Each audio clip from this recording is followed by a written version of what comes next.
আসসালামু আলাইকুম। লারিবি কিচেনে আপনাদের স্বাগতম। আজকে দেখাবো ব্রয়লার মুরগি রান্না করা।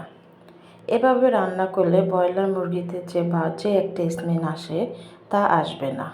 প্রথমে মুরগিগুলো নিয়ে নেব, হালকা হলুদ দিয়ে একটি কড়াইতে তেল দিয়ে দিব। তেলটা গরম হয়ে আসলে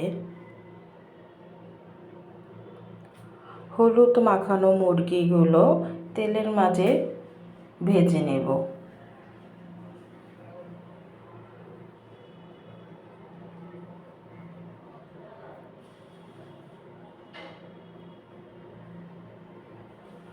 মুরগিগুলো ভালো করে তেলের মাঝে ভাজতে হবে। মুরগিগুলো ভাজা হয়ে গেছে। এখন আমি মুরগিগুলো উঠিয়ে রাখবো। এখন সেই তেলের মাঝে আলুগুলো ভেজে নেব।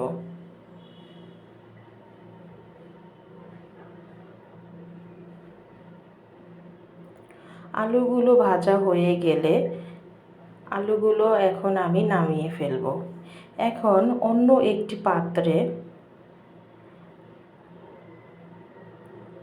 সামান্য পরিমাণ তেল দিয়ে দেব। এখন দিয়ে দেব পেঁয়াজ কুচি। পেঁয়াজ কুচিগুলো হালকা বাদামি কালার হওয়া আগ পর্যন্ত ভাজতে হবে।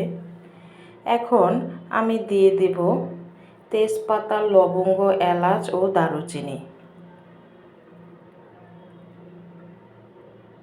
এখন দিয়ে দেব বাটা মশলাগুলো, জিরা বাটা, রসুন বাটা, আদা বাটা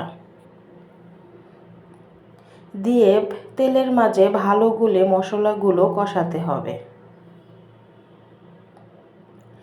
এখন দিয়ে দেব হলুদ গুঁড়া, মরিচ গুঁড়া, ধনিয়া গুঁড়া ও পরিমাণ মতো লবণ দিয়ে সামান্য একটু পানি দিয়ে দেব। ভালো করে মশলাগুলো কষাতে হবে। মশলাগুলো কষানো হয়ে গেছে। এখন আমি ভাজা মুরগির মাংস ও আলুগুলো দিয়ে দেব। ভালো করে নেড়ে চেড়ে দেব।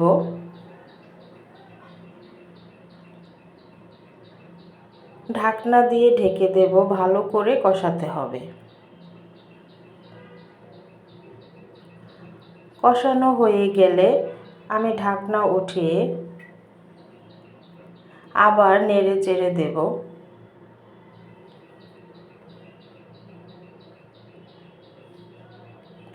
এখন দিয়ে দেব পানি।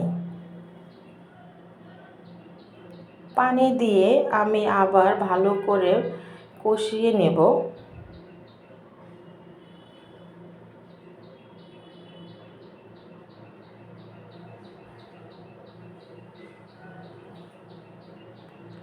পানিটা শুকিয়ে এসেছে।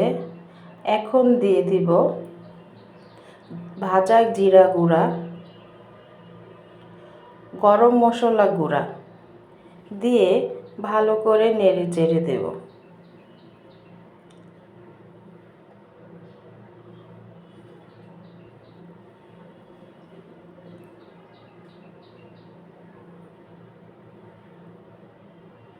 আমার রান্নাটা শেষ হয়ে এসেছে। রান্নাটা যদি ভালো লেগে থাকে অবশ্যই আমাদের চ্যানেলটিতে সাবস্ক্রাইব করবেন। আল্লাহ হাফেজ।